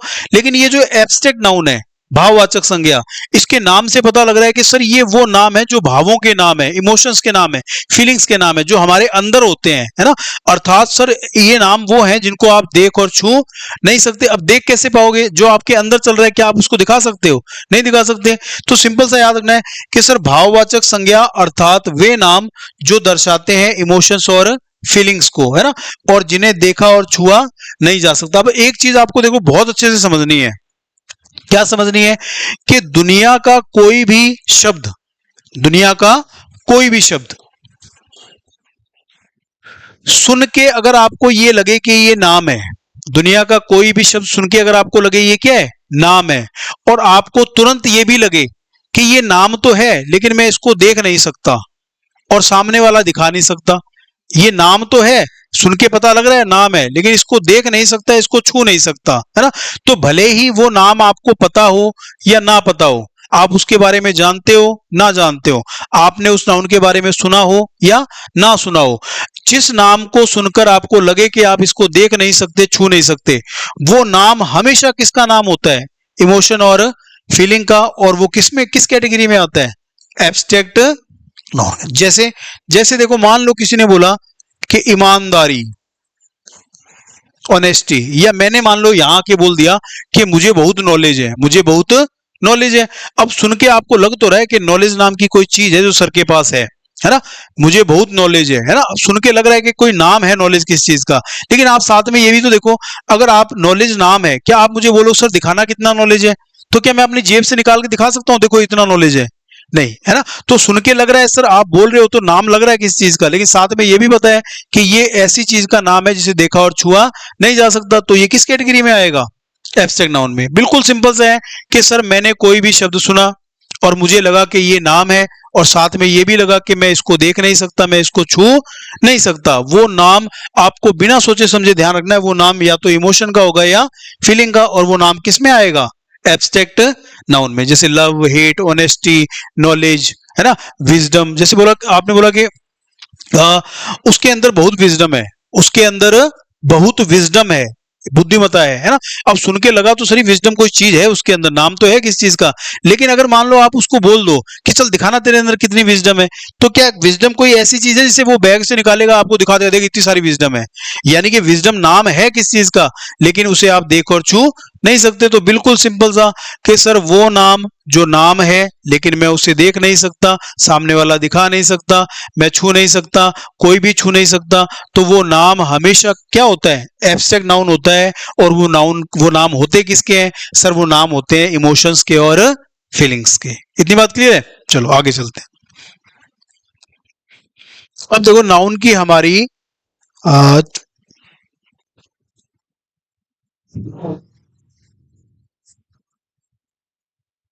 है ना, नाउन मतलब नाम, और इसको कितनी कैटेगरी में बांटा? 5 कैटेगरी में। पहला हमने पढ़ा प्रॉपर नाउन, जो एक इमेज वाले नाम है। फिर हमने पढ़ा कॉमन नाउन, ऐसे नाम जो एक जैसे बहुत से सदस्यों के लिए यूज किए जा सकते हैं, यानी कि सामान्य नाम है। फिर हमने तीसरा पढ़ लिया अभी एब्स्ट्रैक्ट नाउन, यानी कि सर ऐसा नाम जो नाम है लेकिन उसको हम देख और छू नहीं सकते, सर किसके नाम है? इमोशंस, भावनाओं के, फीलिंग्स के, है। अब इसकी चौथी कैटेगरी में आते हैं मटेरियल नाउन। इसको हिंदी में क्या बोलते हैं भाई? पदार्थवाचक संज्ञा। क्या बोलते हैं? पदार्थवाचक संज्ञा। अब बताओ मटेरियल नाउन क्या होता है? कुछ होता है? मटेरियल के नाम से पता लग रहा है, पदार्थ, है ना, पदार्थों के नाम, है ना। अब पदार्थवाचक संज्ञा देखो क्या है, सिंपल सा समझो, ऐसी चीजें जो प्रकृति में कच्चे रूप में पाई जाती हैं और जिनको दूसरे रूपों में ढाला जा सकता है ना। द थिंग्स और the nouns that are formed in that are found in raw form and can be changed into other forms। ऐसे नाउन्स या ऐसे नाउन या ऐसी संज्ञा या ऐसी चीजें जो प्रकृति में कच्चे रूप में है और जिन्हें दूसरे रूपों में ढाला जा सकता है। बेसिकली इसका सिंपल सा है कि जो चीजें प्रकृति में पाई जाती हैं कच्चे रूप में, जो प्रकृति ने हमें दी हैं, वो सारी की सारी चीजें क्या है? मेटेरियल नाउन है। क्या है? Material noun. जैसे जैसे मान लो मैं आपको ये बोलूं कि पानी, क्या पानी आपने बनाया? नहीं, पानी हमने तो नहीं बनाया, पानी हमारे पास पहले से है प्रकृति में, है ना। तो पानी एक कैसी नाउन है? पदार्थवाचक संज्ञा। आपने बोला लकड़ी, क्या लकड़ी आपने बनाई है? नहीं। आपने बोला कोयला, आपने बोला मिट्टी, है ना। आपने बोला रेत, आपने बोला सोना, आपने बोला चांदी, आपने बोला तांबा, है ना। आप ऐसा मतलब बेसिकली बात इतनी सी है कि कोई भी चीज जो प्रकृति में कच्चे रूप में पाई जाती है, जो आपने नहीं बनाई, मैंने नहीं बनाई, जो प्रकृति ने हमें दी है, प्रकृति में कच्चे रूप में जो चीजें पाई जाती हैं वो सारी की सारी किस में आती हैं? मेटेरियल नाउन में, है ना। अब पदार्थ की कितनी अवस्थाएं होती हैं बताओ? 3 होती हैं। 3 होती है भाई। एक तो कौन सी होती है? सॉलिड, और एक लिक्विड, और एक गैस, है ना। अब आप चेक करो, सोच के देखो एक बार, क्या तीनों अवस्थाएं सॉलिड, लिक्विड और गैस, क्या ये तीनों चीजें प्रकृति ने हमें नहीं दी? बिल्कुल दी है। जितने भी देखो मेटल्स हैं, सोना, चांदी, तांबा, जस्ता, है ना, मिट्टी, है ना, रेत, क्या आपने बनाई है? नहीं, ये प्रकृति में पहले से मौजूद है कच्चे रूप में। तो ये सारे किसके अंदर हैं? मेटेरियल नाउन में। सर लिक्विड की बात कर लो, पानी, मिनरल ऑयल्स जो जमीन में पाए जाते हैं, ये सारे भी क्या है? Material nouns. सर गैस की बात कर लो, आप सांस लेते हो, ऑक्सीजन, हाइड्रोजन, हीलियम, क्या ये आपने बनाई है? नहीं, ये प्रकृति में पहले से है कच्चे रूप में, है ना। तो जितने भी चीजें प्रकृति में कच्चे रूप में पाई जाती है, जो हमें प्रकृति ने दी है, आपने नहीं बनाई है ना, और जिन्हें दूसरे रूपों में ढाला जा सकता है, वो सारे के सारे नाउन क्या कहलाते हैं? Material noun. क्या कहलाते हैं? बैठे नाउन, है ना। तो अब देखो हम पांचवें नाउन की तरफ जाते हैं। अपनी पांचवी कैटेगरी है हमारी, दिख रहा है आप लोगों को? हाँ, कलेक्टिव नाउन। अब हम पढ़ेंगे कलेक्टिव नाउन क्या होता है। कलेक्टिव नाउन क्या होता है बताओ? इसके नाम से पता लग रहा है, कलेक्टिव नाउन। कलेक्टिव, कलेक्टिव शब्द की हिंदी क्या होती है? समूह वाचक संज्ञा। कलेक्टिव नाउन यानी कि समूहवाचक संज्ञा। अब एक बात बताओ, समूहवाचक संज्ञा, है ना, समूहवाचक संज्ञा क्या होती है? इसके नाम से ही पता लग रहा है कि सर ऐसा नाम जिसमें पूरा समूह हो, ऐसा नाम जिसमें पूरा समूह हो, है ना। देखो दो चीजें समझनी है। पहली चीज कलेक्टिव, समूह। समूह का मतलब क्या होता है? जिसमें लोगों की संख्या एक से क्या हो, ज्यादा हो। समूह किसको बोलते हैं? समूह का मतलब ये है कि वहां पे मेंबर्स जो है या सदस्य जो है वो एक से क्या है, ज्यादा है ना। अब एक बात बताऊं, ठीक है सर एक से ज्यादा समूह सदस्य तो हैं, लेकिन वो समूह कब बनते हैं, है ना। समूह कब बनते हैं? जब लोग एक से ज्यादा हैं, है ना, और उनका उद्देश्य क्या है, समान है। उनका उद्देश्य क्या है, समान है। एक बात दो, आप कॉलेज में पढ़ते थे, है ना, आप बोलते थे हमारा ग्रुप सबसे अच्छा है, हमारा ग्रुप सबसे अच्छा है। ग्रुप का मतलब क्या है? कि वहां पे लोग एक से ज्यादा हैं और उन सब वो सारे क्या है, एकजुट हैं। क्या है? एकजुट है, हमेशा एक साथ रहते हैं। तो बेसिकली आप समझने की कोशिश करो, कलेक्टिव नाउन के नाम में ही छिपा है कि कलेक्टिव का मतलब जहां एक से ज्यादा लोग हैं, और उन्हें समूह तब बोला जा सकता है, या किसी भी चीज को समूह तब बोला जा सकता है जब वो सारे एकजुट हों। और सर एकजुट कब होते हैं? एकजुट जब होते हैं जब उनका उद्देश्य, उनका पर्पस क्या होता है, समान होता है। क्या होता है? समान। जैसे मान लो यहाँ क्लास चल रही है ना, 100 बच्चे बैठे हैं, है ना। तो आप क्लास क्लास चल रही है, अब क्लास चल रही है का मतलब क्या है? कोई एक बैठा है? नहीं, क्लास का मतलब क्या है, यहाँ बहुत सारे बच्चे बैठे हैं, है ना। और क्लास एक कैसी नाउन है? Class is a collective noun, क्योंकि जितने भी बच्चे बैठे हैं उनका उद्देश्य क्या है, सेम है। उनका उद्देश्य क्या है, सेम है। जैसे आपने बोला कि टीम खेलने को तैयार है, टीम खेलने को तैयार है। अब टीम सोच के देखो, टीम एक कलेक्टिव नाउन है। क्यों है सर? पहली चीज कि टीम में लोगों की संख्या एक से क्या है, ज्यादा है। और वो समूहवाचक क्यों है? उसको समूह क्यों माना जा रहा है? क्योंकि उन सबका मकसद क्या है, या उन सबका उद्देश्य क्या है, समान है। वो सारे एकजुट हैं और उनका उद्देश्य क्या है, एक है। जैसे इसका मतलब क्या है, देखो सिंपल समझो। मान लो आप बोलो लोग सड़क पे जा रहे हैं, लोग सड़क पे जा रहे हैं, people are walking on the road. अब लोगों में भी तो एक से ज्यादा लोग, लोग जो शब्द है पीपल, इसमें भी तो सदस्य एक से ज्यादा हैं, लेकिन क्या ये कलेक्टिव नाउन है? नहीं है सर। क्यों नहीं है? क्योंकि उनका पर्पस या उनका उद्देश्य सेम नहीं है, वो एकजुट नहीं है। लोग सड़क पे जा रहे हैं, कोई जा रहा है सब्जी खरीदने, कोई जा रहा है बाइक में पेट्रोल भरवाने, कोई जा रहा है कोल्ड ड्रिंक पीने, कोई जा रहा है समोसा खाने। यानी कि सर है तो एक से ज्यादा, लेकिन वो कलेक्ट समूह नहीं है। समूह क्यों नहीं है? क्योंकि उनका पर्पस सेम नहीं है, वो एकजुट नहीं है। तो सर कलेक्टिव नाउन केवल वही शब्द होते हैं जिनमें लोगों की संख्या एक से ज्यादा तो है, लेकिन साथ में वो एकजुट हैं। समूह तभी बोल सकते हो आप किसी चीज को जब वो एकजुट है ना। तो ऐसा शब्द जिसमें एक से ज्यादा लोग हैं और वो एकजुट हैं, और एकजुट क्यों है? क्योंकि उनका उद्देश्य क्या है, समान है। जैसे आपने बोला कि सर ऑडियंस आ गई है, ऑडियंस आ गई है। अब एक बात सोच के देखो, ऑडियंस आ गई है, क्या एक जना आया है? नहीं, एक जना नहीं आया। ऑडियंस का मतलब बहुत सारे आए हैं, है ना। लेकिन जो आए हैं उन सबका उद्देश्य क्या है, समान है। वो सारे किसी शो को देखने आए हैं, कोई फिल्म को देखने आए हैं, है ना। जैसे आपने बोला आर्मी जा रही है ना। अब आर्मी का मतलब क्या है? कोई एक जना थोड़ी है, बहुत सारे हैं उसमें सोल्जर्स, तो है तो बहुत सारे, लेकिन वो एकजुट हैं क्योंकि उनका उद्देश्य क्या है, समान है। तो ध्यान रखना है, कलेक्टिव नाउन ऐसा शब्द होता है जिसमें लोगों की संख्या एक से ज्यादा है, और वो समूह इसलिए है, या उसको समूह इसलिए माना जा रहा है क्योंकि वो एकजुट हैं, उनका उद्देश्य क्या है, समान है ना। एक होती है प्लूरल नाउन, बहुवचन संज्ञा। बहुवचन संज्ञा में भी लोगों की संख्या एक से ज्यादा होती है ना, लेकिन वो कलेक्टिव नाउन नहीं होती क्योंकि उनका उद्देश्य अलग अलग है। कलेक्टिव नाउन केवल वही शब्द होते हैं जिसमें लोग एक से ज्यादा हैं और वो एकजुट हैं, उनका मकसद, उनका उद्देश्य, उनका पर्पस क्या है, सेम है। तो उन शब्दों को आप किस में काउंट करोगे? कलेक्टिव नाउन में। जैसे ग्रुप हो गया, टीम हो गया, ज्यूरी हो गया, कमिटी हो गया, सोसाइटी हो गया, आर्मी हो गया, नेवी हो गया, एयरफोर्स हो गया। ऐसा शब्द जिसमें लोग एक से ज्यादा लेकिन एकजुट। एकजुट क्यों? क्योंकि उनका उद्देश्य क्या है, समान है ना। तो ये हो गए देखो आपके noun, first classification of noun. हमने नाउन का पहला क्लास, हमने देखो दो चीजें पढ़ी, हमने तीन चीजें पढ़ी। पहला हमने पढ़ा पार्ट्स ऑफ स्पीच। क्या पढ़ा?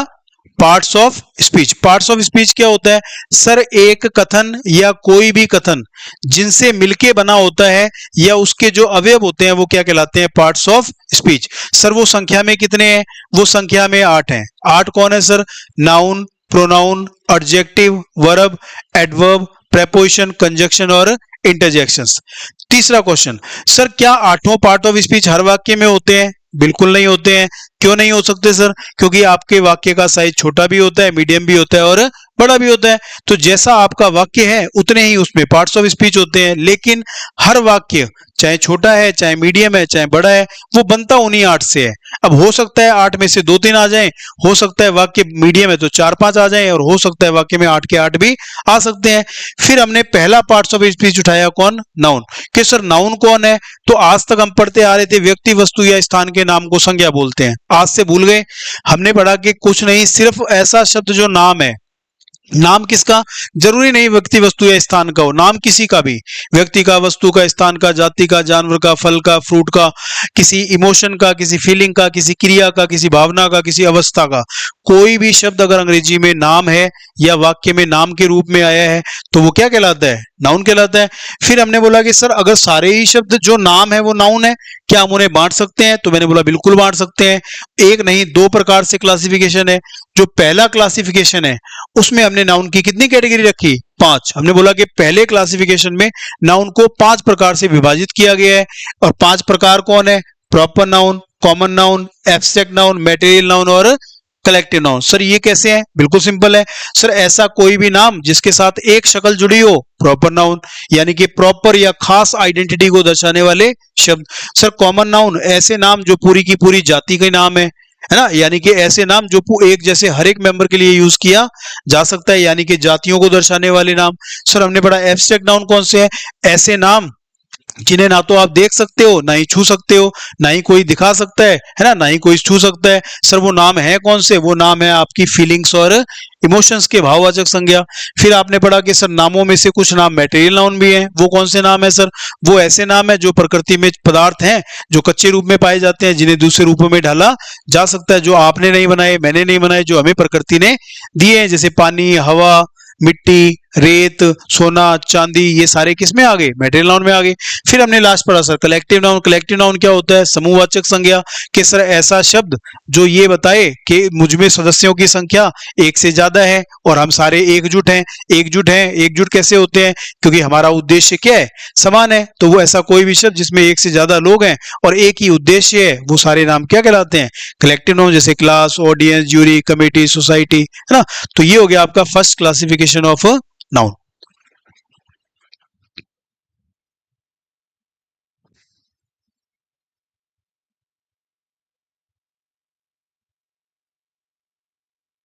चलो देखो, मैंने आपको बोला था नाउन के एक नहीं, नाउन के हमने कितने क्लासिफिकेशन किए हैं? 2। पहले क्लासिफिकेशन में हमने नाउन की कितनी कैटेगरी बनाई थी? 5। कितनी बनाई थी? 5। प्रॉपर, कॉमन, मटेरियल, एब्स्ट्रैक्ट और collective. Second classification noun, noun के 2 वर्गीकरण है भाई। पहला हम पढ़ चुके हैं, अब हम पढ़ रहे हैं नाउन का दूसरा वर्गीकरण। दूसरे वर्गीकरण में उसने बोला कि चलो ठीक है, आपने एक नाउन की क्लासिफिकेशन कर दिया और उसमें आपने नाउन की कितनी कैटेगरी बना ली? 5 कैटेगरी बना ली। अब उसने बोला कि ठीक है, थोड़ा और सिंप्लीफाई कर दें और सिंपल कर दो, आप नाउन को 2 ही भागों में बांट दो। आपने बोला दुनिया के जितने भी नाउन है, जितने भी नाम है ना, उनके आप 2 ही कैटेगरी बना दो। उसने बोला कि दुनिया के जितने भी नाम है, या तो आप बोल दो कि ये काउंटेबल है, या आप बोल दो ये क्या है? अनकाउंटेबल है। उसने बोला कि फर्स्ट क्लासिफिकेशन में आपने नाउन को 5 भागों में बांट दिया, ठीक है, उनकी प्रकृति के आधार पे है ना। उसने दूसरा क्लासिफिकेशन किया। उसने बोला पहला थोड़ा हार्ड है, तो आप ऐसा करो, एक और क्लासिफिकेशन करो। उसमें उसने बोला कि दुनिया के जितने भी नाउन है उसको आप केवल 2 ही भागों में बांट दो। उसने बोला या तो बना दो काउंटेबल या बना दो अनकाउंटेबल। या तो नाउन काउंटेबल हो सकती है या नाउन अनकाउंटेबल हो सकती है। अब काउंटेबल नाउन और अनकाउंटेबल नाउन क्या होता है, ये आप पहले भी पढ़ चुके होंगे बहुत बार। काउंटेबल अनकाउंटेबल नाउन क्या होता है? देखो इनके नाम में ही छिपा है। काउंट का मतलब गिनने, एबल का मतलब योग्य, अनकाउंट का मतलब ना गिनने, और एबल का मतलब योग्य, है ना। अब बिल्कुल सिंपल से है कि सर ऐसा कोई भी नाउन जो गिनने योग्य है वो काउंटेबल नाउन है, और ऐसा कोई भी नाउन जो गिनने योग्य नहीं है वो कैसे है, अनकाउंटेबल नाउन है। अब सिंपल लैंग्वेज में सर जिस चीज को गिन सकते हैं वो काउंटेबल है, जिस चीज को नहीं गिन सकते हैं वो अनकाउंटेबल है ना। डेफिनेशन क्या बोली, सिंपल सा बोलो कि sir nouns that can be counted and denoted in numbers, nouns that can be counted and denoted in numbers, संज्ञाएं जो गिनी जा सकती हैं और प्रदर्शित की जा सकती हैं संख्या में, यानी कि ऐसी नाउन जिनके आगे संख्या लगाकर बोला और लिखा जा सकता है, वो कैसी नाउन हो गई, काउंटेबल नाउन, है ना। और इसका उल्टा कर लो कि nouns that cannot be counted and denoted in numbers, कि सर ऐसी नाउन्स जिन्हें दैट कैनॉट बी, जिन्हें नहीं सकते गिन एंड प्रदर्शित इन नंबर्स, ऐसे नाउन जिन्हें आप गिन नहीं सकते और संख्या में प्रदर्शित नहीं कर सकते वो कैसी नाउन हो गई, अनकाउंटेबल। सिंपल सा भी, ऐसे जितने भी नाउन हैं जिन्हें गिन सकते हैं, संख्या में दिखा सकते हैं, बोल सकते हैं, वो काउंटेबल हैं, और ऐसे जितने भी नाउन हैं जिन्हें संख्या के साथ बोल या लिख नहीं सकते वो क्या हो गई, अनकाउंटेबल नाउन हो गई। बात समझ में आ रही है। हाँ, अब क्वेश्चन ये देखो, ध्यान से समझना आप लोग, बहुत इंपॉर्टेंट कॉन्सेप्ट है काउंटेबल और अनकाउंटेबल नाउन। जब तक आपको अच्छे से समझ नहीं आएगा, आपका आर्टिकल का क्वेश्चन सही नहीं हो सकता, आपका डिग्री का क्वेश्चन सही नहीं हो सकता, आपका डिटर्मिनर का क्वेश्चन सही नहीं हो सकता। तो ये आप ये समझ लो कि नाउन का जो सबसे इंपॉर्टेंट पार्ट है वो है नाउन का दूसरा क्लासिफिकेशन, काउंटेबल नाउन और अनकाउंटेबल नाउन। अब आपने डेफिनेशन तो रट ली, है ना। मैंने बोला कि वो नाउन जिन्हें गिन सकते हैं, संख्या में प्रदर्शित कर सकते हैं, काउंटेबल है, और वो नाउन जिन्हें नहीं गिन सकते हैं, संख्या में प्रदर्शित नहीं कर सकते हैं, वो क्या है, अनकाउंटेबल है। लेकिन ये सिर्फ डेफिनेशन है ना। डेफिनेशन क्या होता है कि स्कूल लेवल में काम आती है कि आपने डेफिनेशन लिख दी और आपको 2 नंबर मिल गए, थोड़ी सी गलत है तो 1.5 मिल गई, है ना। तो लेकिन यहाँ पे डेफिनेशंस काम की नहीं है। अगर आपको ये डेफिनेशन पता है कि वो नाउन जिन्हें गिन सकते हैं और संख्या में प्रदर्शित कर सकते हैं वो काउंटेबल होती है, और वो नाउन जिसे नहीं गिन सकते और संख्या में प्रदर्शित नहीं कर सकते वो अनकाउंटेबल होती है। इसका मतलब ये है कि आपके सामने कोई भी नाउन आ जाए, है ना, तो उसको आप सच में बता सको कि ये काउंटेबल है या अनकाउंटेबल। पॉइंट इतना सा है कि डेफिनेशंस नहीं रटनी है, चीजों को इंप्लीमेंट करना सीखना है। इंप्लीमेंट करने का मतलब है कि ये परिभाषा कोई काम की नहीं है, ये परिभाषा तभी काम की है जब आपको सामने कोई भी शब्द दे दूं और आप सही सही बता दो कि ये काउंटेबल है और ये क्या है, अनकाउंटेबल है, तब समझ में आएगा कि हाँ वास्तव में आपको डेफिनेशन क्या हुई है, समझ में आई है। और काउंटेबल अनकाउंटेबल के बिना आपका डिग्री आर्टिकल डिटर्मिनर का क्वेश्चन सही नहीं हो सकता। तो मैंने आपको डेफिनेशन बता दी और आपको पहले से भी बता दी। अब मैं कुछ एग्जांपल दूंगा, आप सोच के बताना कि ये काउंटेबल है या अनकाउंटेबल है, तभी पता लगेगा कि डेफिनेशन आप लागू या इंप्लीमेंट कर पा रहे हो या नहीं कर पा रहे हो। क्वेश्चन ऐसा कभी नहीं आएगा कि काउंटेबल नाउन की परिभाषा लिखो, है ना। क्वेश्चन ऐसा आएगा कि नीचे 4 नाउन दे देगा और पूछेगा इसमें से अनकाउंटेबल कौन सी है, या ऐसा आएगा नीचे 4 नाउन दे देगा और पूछेगा इसमें से काउंटेबल कौन सी है। तो मतलब क्या हुआ, मतलब ये हुआ कि किसी भी डेफिनेशन को पढ़ने का कोई फायदा नहीं है। फायदा किसका है कि क्या हम उस डेफिनेशन को इंप्लीमेंट या लागू कर पा रहे हैं या नहीं कर पा रहे हैं। टाइम वेस्ट नहीं करेंगे, मैं आपको कुछ शब्द देता हूं, आप मुझे बताना सोच के कि ये काउंटेबल है या uncountable.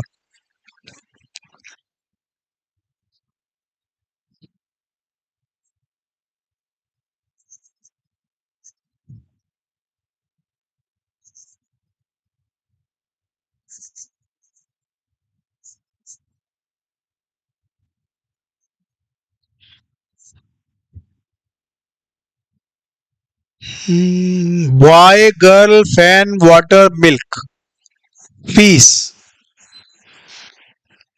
Money salary furniture jewellery. ये कुछ एक वर्ड्स हैं, कुछ एक नाउन है एक्चुअली में। देखो नाम है लड़का, जाति का, पंखा नाउन, जा पानी पदार्थवाचक संज्ञा है ना, पैसा ये भी नाउन है, सैलरी ये भी नाउन है, ज्वेलरी सोने चांदी की ये भी नाम है, फर्नीचर ये भी नाम है, ये लगा हुआ है ये टेबल टूबल ये सारे फर्नीचर है ना। अब आप ये बताओ इनमें से कौन सी नाउन काउंटेबल है और कौन सी अनकाउंटेबल। अगर आप बता सकते हो तभी आपको डेफिनेशन समझ में आई है और तभी आप सीख पाए हो, अदरवाइज आपने सिर्फ रट्टा मारा है, आप उस चीज को इंप्लीमेंट नहीं कर पा रहे हो। बताओ बॉय क्या है, काउंटेबल या अनकाउंटेबल? लड़का, हाँ लड़का कैसी नाउन है? Countable noun. Girl countable noun. Fan आप बोल सकते हो ना क्लास में 5 लड़के हैं, आप ये भी बोल सकते हो क्लास में 10 लड़की हैं, तो संख्या लगा के बोल सकते हैं। मैंने पूछा यहाँ कितने पंखे हैं, तो आपने बोला सर क्लास में 2 पंखे हैं, तो काउंटेबल नाउन है। आगे वाटर, पानी कैसी नाउन है बताओ, काउंटेबल या अनकाउंटेबल? पानी हमारा, आप ऐसे आप नीचे से गए है ना, आप नीचे से गए आपने पानी पी के आए, मैंने पूछा आपने कितना पानी पिया, क्या आप बोल सकते हो मैंने 4 पानी पिया? क्या आप बोल सकते हो मैंने 10 पानी पिया? नहीं। तो सर वाटर कैसी नाउन है? अनकाउंटेबल। अब कुछ बच्चों के दिमाग में आ रहा होगा है ना, जैसा मेरे से पूछते हैं क्लास में बच्चे कि सर 2 गिलास पानी पिया है ना, 2 घूंट पानी पिया, तो आप ये बताओ क्या क्वेश्चन गिलास के बारे में है?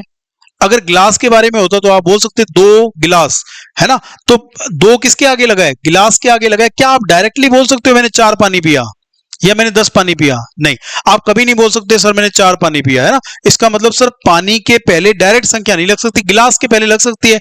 तो अगर मैं पूछता गिलास क्या है तो आप बोल देते सर काउंटेबल है, मैं बोलता उत्तर सही है ना। लेकिन क्वेश्चन गिलास के बारे में नहीं है, क्वेश्चन है पानी के बारे में, और पानी के आगे संख्या नहीं लग सकती, तो इसलिए किसमें आ गया? अनकाउंटेबल नाउन में।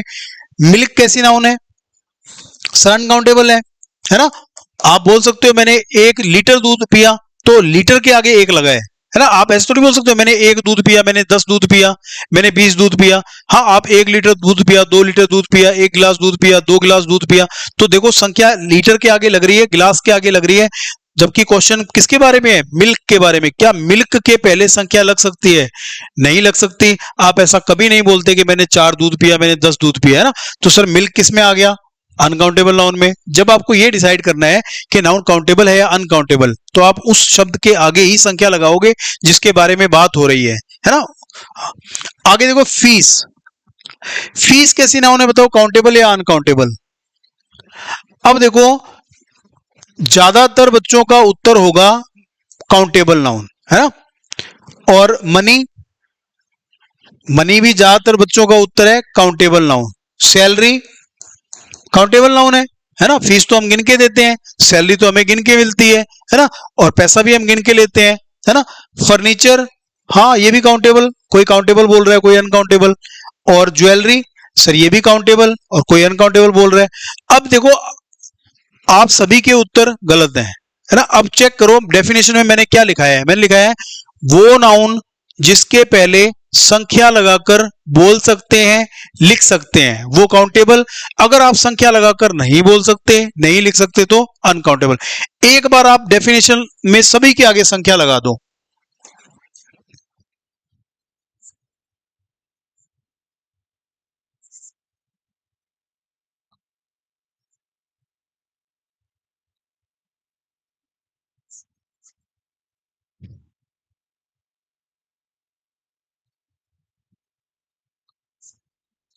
आप कुछ मत करो है ना, आपको कुछ नहीं करना, आप सारे शब्दों को एक बार बोल के देखो। जो शब्द आप संख्या के साथ बोल सकते हो या आपने आज तक जिंदगी में कभी बोला है वो काउंटेबल है, और जो शब्द इनमें से आज तक आप संख्या के साथ नहीं बोले हो या आपको लगता है नहीं बोल सकते हैं, वो अनकाउंटेबल है। सिंपल सा है ना। चेक करो, क्लास में 5 लड़के हैं, बोला है। क्लास में 6 लड़की हैं, सर बोला है कभी ना कभी है ना। इस बिल्डिंग में 7 पंखे हैं, सर बोल सकते हैं। मैंने 2 पानी पिया, नहीं बोल सकते, अनकाउंटेबल है ना। मैंने 4 दूध पिया, नहीं बोल सकते, अनकाउंटेबल। अब यहां पे आओ, मैंने पूछा फीस क्या है, आप सभी ने बोला काउंटेबल नाउन। अच्छा एक बार चेक करो, क्या अगर मैं आपसे ये पूछूं आपकी फीस कितनी है, आप क्या बोलोगे? मेरा क्वेश्चन है आपकी फीस कितनी है, या आप जब फीस जमा कराते हो नीचे रसीद कटती है ना, उसमें लिखा होता है फीस या फी, फिर आगे क्या लिखा होता है? 5,000 रुपीज लिखा होता है या 5,000 फीस लिखा होता है? रुपीज लिखा होता है। क्या आपने आज तक कहीं पे देखा है ऐसा कि फीस और आगे लिखा हो 5,000 फीस? नहीं, आगे क्या लिखा होता है? 5,000 रुपीज। तो एक बात बताओ, अगर मैं आपसे पूछूं वर्बली कि आपकी फीस कितनी है, आप क्या बोलोगे? 5,000 रुपए या 5,000 फीस? 5,000 रुपीज है ना। तो आप सर कभी भी फीस शब्द को आप संख्या के साथ आज तक आपने जिंदगी में नहीं बोला है। तो डेफिनेशन रटना और डेफिनेशन इंप्लीमेंट करना दो अलग अलग चीजें हैं। तो आप संख्या रुपीज के आगे लगा रहे हो। कोई अमेरिका में रहता होगा तो वो क्या बोलेगा? $5,000 है ना। कोई बोलेगा 5,000 दिनार है, लेकिन ऐसे कोई नहीं बोलेगा फीस कितनी है, 5,000 फीस नहीं। यानी कि सर फीस शब्द के साथ संख्या का प्रयोग कभी भी नहीं किया जा सकता। तो ये जो नाउन है वो काउंटेबल नहीं है भाई। ये किसमें है? अनकाउंटेबल। मनी, मनी सुनते ही आपके दिमाग में आए रुपये, पैसे, है ना? नहीं। आपसे क्वेश्चन क्या रुपए के बारे में किया था? क्या क्वेश्चन पैसे के बारे में था? नहीं, क्वेश्चन था मनी के बारे में। मनी क्या है? तो आप संख्या भी मनी के आगे लगाओगे। अब आप ये देखो 50 मनी, क्या आपने आज तक बोला है पापा 50 मनी देना? क्या आप किसी दुकान पे गए, उसने कभी बोला है कि 50 मनी दे? नहीं बोला, है ना। उसने बोला है 50 रुपए दे। अमेरिका में बोलता होगा $50 दे, सऊदी में बोलता होगा 50 दिनार दे, लेकिन कहीं पे भी ऐसा नहीं बोलता होगा 50 मनी दे, है ना।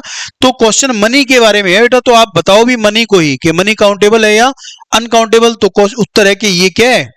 अनकाउंटेबल, क्योंकि मनी शब्द को कभी भी संख्या के साथ बोला और लिखा नहीं जा सकता है ना।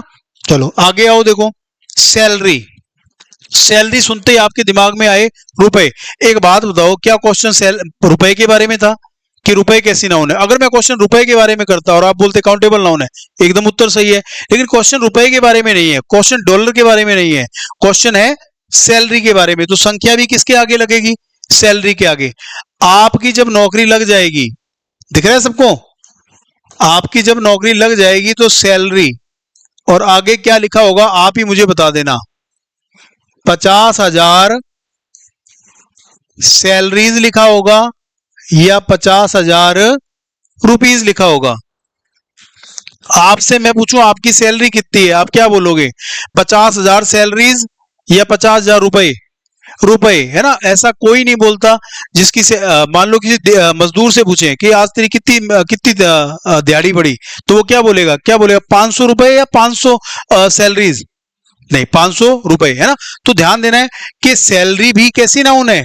अनकाउंटेबल नाउन है, क्योंकि सैलरी शब्द के आगे भी कभी संख्या का प्रयोग नहीं होता, है ना। आगे वर्ड है फर्नीचर। जैसे ही मैंने पूछा फर्नीचर, आपके दिमाग में आया कुर्सी, मेज, टेबल? नहीं। अगर मुझे कुर्सी के बारे में पूछना होता तो मैं बोलता कुर्सी क्या है, आप बोलते सर कुर्सी काउंटेबल है, मैं बोलता बिल्कुल सही। अगर मैं पूछता टेबल क्या है, आप बोलते काउंटेबल, मैं बोलता बिल्कुल सही उत्तर है। But the question was not about table and chair, the question was about furniture. Furniture जो नाउन है वो काउंटेबल है, अनकाउंटेबल। तो संख्या भी किसके आगे लगेगी? सर फर्नीचर के आगे ही लगेगी, कुर्सी मेज के आगे नहीं लगेगी। क्या आप दुकान पे जाके बोल सकते हो कि मुझे 6 फर्नीचर खरीदना है? क्या बोल सकते हो? मुझे 2 कुर्सी चाहिए, 3 टेबल चाहिए, 4 बेड चाहिए, क्या ऐसा बोल सकते हो? मुझे 3 फर्नीचर चाहिए? नहीं, वो दुकान वाला बोलेगा कुछ नहीं चाहिए आपको, है ना। तो ध्यान रखना है कि फर्नीचर भी कैसी नाउन है? अनकाउंटेबल नाउन है ना। Next question jewellery. जैसे ही मैंने पूछा ज्वेलरी क्या है, आप खुश हो गए, आपने बोला अंगूठी, चेन। अरे भाई अंगूठी के बारे में पूछता तो सीधे बोलता रिंग क्या है, चेन के बारे में होता तो सीधे बोलता चेन क्या है, आप बोलते सर काउंटेबल है, मैं बोलता बिल्कुल सही। लेकिन क्वेश्चन वाज अबाउट ज्वेलरी। क्या आप सुनार की दुकान पे जाके बोलते हो कि 2 अंगूठी खरीदनी है? बिल्कुल बोलते हैं। क्या आप बोलते हो 2 ज्वेलरी खरीदनी है? कभी नहीं, है ना। तो ज्वेलरी भी कैसी नाउन है? अनकाउंटेबल। अब देखो इस पूरे मैंने आपको देखो जितने भी बात बताई अभी तक उसमें एक ही लाइन है, क्या कि जब भी आपको ये बताना है कि ये नाउन काउंटेबल है या अनकाउंटेबल, आपको कुछ नहीं करना, आपको उस नाउन के आगे संख्या लगाकर मन में बोलना है। अगर आपने वो नाउन संख्या के साथ कभी भी बोली है या आप बोल सकते हो तो आप बोलो ये काउंटेबल है। अगर आप उस नाउन को संख्या के साथ आज तक नहीं बोले हो या नहीं बोल सकते हो तो आप बोलोगे क्या है? अनकाउंटेबल है। और दूसरी चीज, जब भी ये डिसाइड करना है कि ये नाउन काउंटेबल है या अनकाउंटेबल, तो पर्टिकुलर उसी नाउन उसी शब्द के बारे में बताना है जो पूछा गया है। ऐसा नहीं करना कि ज्वेलरी पूछ रहे हैं आप रिंग सोच रहे हो, फर्नीचर पूछ रहे हैं आप टेबल सोच रहे हो, मनी के बारे में पूछ रहे हैं आप रुपए का सोच रहे हो। नहीं, अगर रुपए का पूछे रुपए का बताओ, मनी का पूछे मनी का बताओ, टेबल का पूछे टेबल का बताओ, फर्नीचर का पूछे फर्नीचर का बताओ, रिंग का पूछे रिंग का बताओ, ज्वेलरी का पूछे ज्वेलरी का बताओ। जिस शब्द के बारे में पूछा गया है उसी के आगे संख्या लगाकर बताओगे तो आपको पता लगेगा कि ये काउंटेबल है या अनकाउंटेबल। ठीक है भाई। तो ये हो गया आपका नाउन का सेकंड क्लासिफिकेशन, जिसमें हमने नाउन को 2 कैटेगरी में बांटा, काउंटेबल और अनकाउंटेबल। इतना पॉइंट क्लियर है? चलो एक लास्ट पॉइंट देखेंगे 2 मिनट में। अब एक बात तो, हमने नाउन पढ़ा, सॉरी हमने नाउन पढ़ा, नाउन के हमने 2 क्लासिफिकेशन पढ़े, है ना। पहला तो हमने पढ़ा कि सर जितने भी दुनिया के शब्द नाम हैं, नाम किसके, किसी के भी, वो नाउन है। फिर हमने पढ़ा इन नामों को 2 प्रकार से विभाजित किया गया है। पहले में हमने नाउन को कितनी कैटेगरी में बांटा, 5। कितनी कैटेगरी में, 5, है ना। फिर दूसरे में सर उन्हीं नामों को आपने कितनी कैटेगरी में बांट दिया, 2 कैटेगरी में, है ना। अब एक चीज सोच के बताओ, सर नाउन तो वही है, यही वाले नाउन है जिनको आपने पहले 5 में बांटा, और अब किस में बांट रहे हो, 2 में। पहले आपने बोला कि प्रॉपर नाउन है, कॉमन नाउन है, मैटेरियल नाउन है, एब्स्ट्रैक्ट नाउन है और कलेक्टिव नाउन है ना। अब आप बोल रहे हो कि सर इन्हीं नाउन, यही वाले नाउन है, इनको आपने अब 2 भागों में बांट दिया। तो अब आप चेक करो कि जो नाउन पहले थे वही नाउन तो अब है। पहले आपने 5 में बांटे और अब आप किस में बांट रहे हो, 2 में बांट रहे हो। तो मतलब क्या हुआ, मतलब सिंपल सा हुआ कि सर पहले वाले जो 5 प्रकार की कैटेगरी थी, वो जब आपने दूसरा क्लासिफिकेशन किया काउंटेबल और अनकाउंटेबल, तो उनमें से कुछ तो काउंटेबल में आ जाएंगे और कुछ किस में आ जाएंगे, अनकाउंटेबल में। सिंपल सा एग्जांपल, क्लास में 10 बच्चे हैं, मैंने क्लास में 20 बच्चे हैं, मैंने 5 टीम बना दी, तो एक एक टीम में 4-4 बच्चे आ गए, है ना। फिर मैंने बोला टीमें ज्यादा हो गई हैं, 2 ही बना लो, है ना। तो मैंने 2 टीम बनाई, 2 टीम बनाई, तो जो 5 टीमों के 4-4 बच्चे थे, वो कोई तो इस टीम में आ गए और कोई इस टीम में आ गए। सेम कॉन्सेप्ट यहाँ पे कि सर नाउन तो उतने ही हैं, पहले 5 में बांटे, अब 2 में बांट दिए। तो जब 2 में बांटे तो ये 5 वाले जो थे, ये कोई काउंटेबल में आ गए और कोई किस में आ गए, अनकाउंटेबल में, है ना। हाँ, तो अब देखो, अब क्वेश्चन ये है कि सर काउंटेबल में कौन से आए और अनकाउंटेबल में कौन से आए। तो बिल्कुल अब आपको सिंपल सा समझना है, देखो, sorry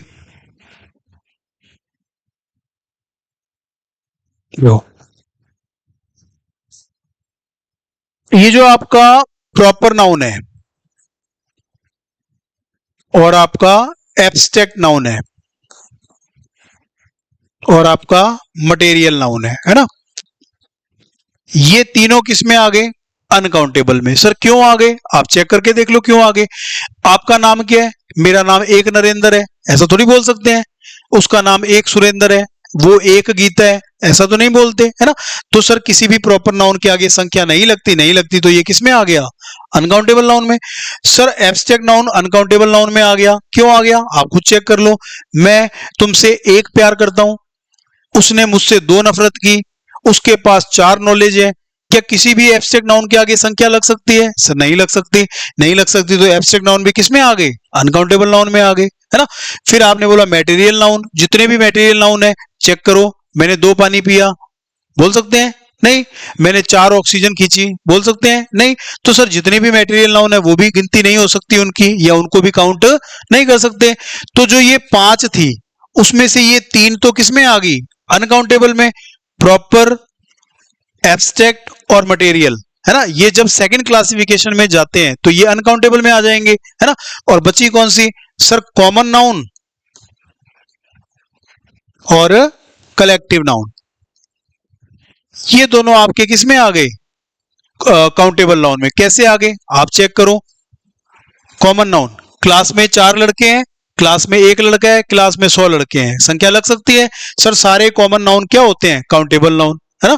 sir collective noun, IPL में 10 टीमें खेली, है ना, हमारे कॉलेज में 10 क्लासें लगती हैं, है ना। तो जितने भी आपके कलेक्टिव नाउन है उनके साथ संख्या लग सकती है ना। बात समझ में आ रही है। आपके नाउन तो उतने ही हैं, पहले 5 में बांटा, फिर 2 में बांट दिया। तो सर जब 5 में बांटा था तब भी उतने ही नाउन थे, अब 2 में बांटा है तो भी वही नाउन है।